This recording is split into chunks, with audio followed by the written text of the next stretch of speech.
इस वीडियो में आप जानोगे कि आलस क्या है, यह क्यों पैदा होता है और इसे कैसे खत्म किया जाता है। एक छोटी सी कहानी के माध्यम से इन तीनों प्रश्नों का उत्तर आपको समझाने का प्रयास करूंगा। एक बार एक आलसी व्यक्ति एक बौद्ध भिक्षु से पूछता है, मुनिवर, मेरे भीतर बहुत आलस है, जिसके कारण मैं जो भी करना चाहता हूँ वो कर नहीं पाता हूँ। मैं क्या करूँ? वे बौद्ध भिक्षु उस व्यक्ति से पूछते हैं, क्या तुम्हें पक्का विश्वास है कि तुम्हारे भीतर आलस है? वह व्यक्ति कहता है, जी मुनिवर, केवल मैं ही नहीं, मेरे गांव के सभी लोग जानते हैं कि मैं आलसी व्यक्ति हूँ। वे बौद्ध भिक्षु उस व्यक्ति से पूछते हैं, परंतु क्या तुम्हारे पास इस बात का कोई प्रमाण है? वह व्यक्ति कहता है, जी मुनिवर। वे बौद्ध भिक्षु पूछते हैं, क्या प्रमाण है? वह व्यक्ति कहता है,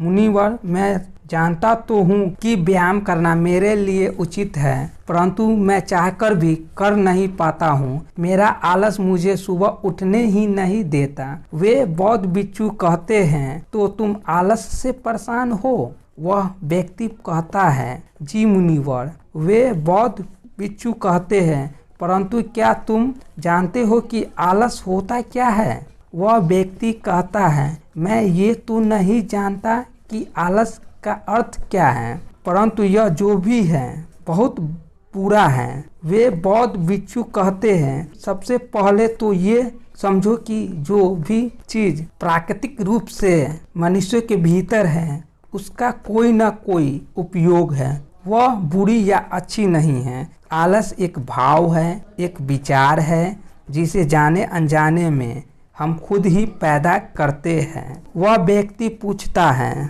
परंतु कैसे मुनिवर? वे बौद्ध भिक्षु कहते हैं, आलस पैदा होने के दो कारण हैं।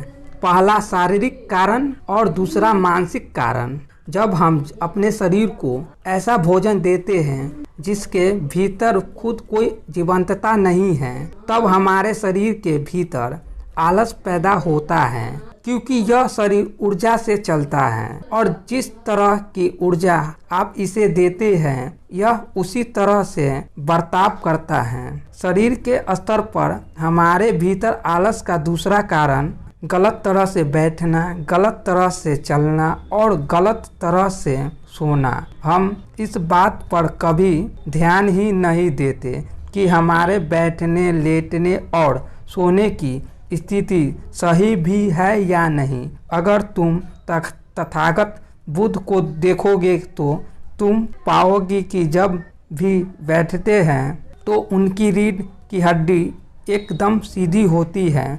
जब वे लेटते हैं तो उनके शरीर के भीतर किसी भी अंग पर कोई दबाव नहीं होता है। जब वे चलते हैं तो उनके चलने में दोनों कदमों के बीच एक तालमेल नजर आता है। तो जरूरी नहीं है कि कोई बुद्ध को सुनकर ही समझे। अगर कोई समझना चाहता है तो उन्हें देखकर भी बहुत कुछ समझा जा सकता है। शारीरिक स्तर पर आलस का तीसरा कारण है सुबह जल्दी न उठना। वह व्यक्ति कहता है, जी मुनिवर, मैं सुबह जल्दी उठ ही नहीं पाता। वे बौद्ध भिक्षु कहते हैं, तुम सुबह जल्दी तभी उठ सकते हो जब तुम रात को सोने का एक सही समय निर्धारित कर लोगे। प्रत्येक बौद्ध भिक्षु को अनुशासन का पालन करना होता है, क्योंकि अनुशासन हमारे जीवन में संतुलन लाता है। ज़्यादातर लोग अनुशासन को बुरा समझते हैं क्योंकि उन्हें लगता है कि अनुशासन हमें बांधता है, परंतु सच यह है कि अनुशासन हमें बांधता नहीं बल्कि मुक्त करता है। वह व्यक्ति पूछता है, परंतु मुनिवर, शुरुआत कहाँ से करें? सही तरह का भोजन करने से, सही तरह से बैठने, लेटने और चलने, या फिर सुबह जल्दी उठने से? वे बौद्ध भिक्षु कहते हैं, शुरुआत अभी से करो।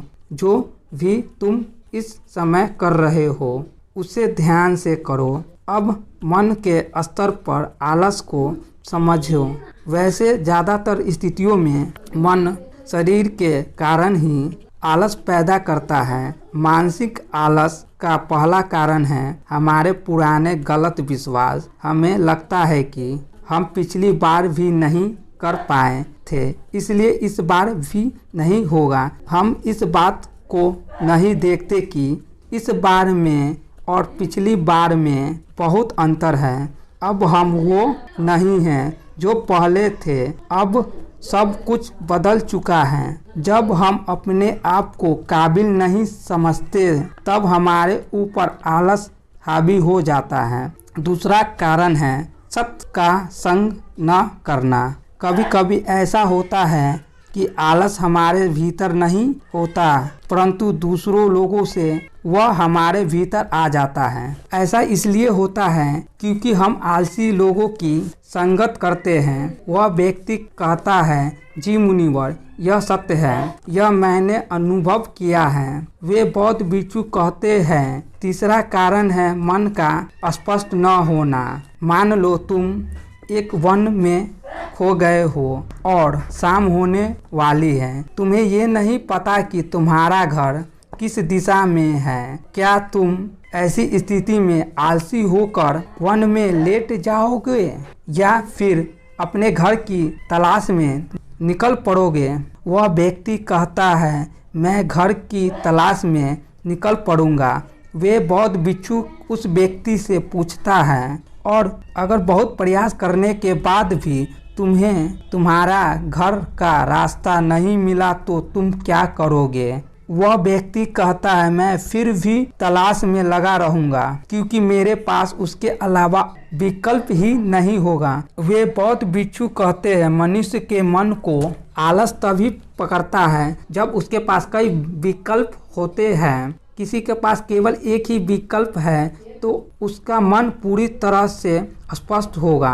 तुम अगर अभी व्यायाम नहीं कर पा रहे हो तो उसका कारण तुम्हारी नज़र का स्पष्ट न होना है। तुम भविष्य में होने वाले रोगों को नहीं देख पा रहे हो, उनसे होने वाली पीड़ा को नहीं देख पा रहे हो। वे बौद्ध भिक्षु कहते हैं। चौथा मानसिक कारण है किसी काम को करने की कोई बड़ी वजह न होना। मान लो तुम रास्ते से कहीं जा रहे हो, बहुत देर चलते चलते तुम थक गए हो, तुम्हारा आगे चलने का मन नहीं कर रहा है, तुम्हें चलने में आलस आ रहा है। अचानक तुम देखोगी कि एक हाथी तुम्हारी तरफ बढ़ रहा है। क्या तुम या तुम्हारा आलस ऐसी स्थिति में तुम्हें भागने से रोक पाएगा? नहीं न। तो आलस तुम्हें वही करने से रोक सकता है जो करने की तुम्हारे पास कोई बड़ी वजह नहीं है। वह व्यक्ति कहता है, धन्यवाद मुनिवर, मुझे सारा खेल समझ आ गया है। वे बौद्ध भिक्षु कहते हैं, जहाँ अस्पष्टता या कुछ करने की कोई बड़ी वजह है वहाँ आलस नहीं आ सकता।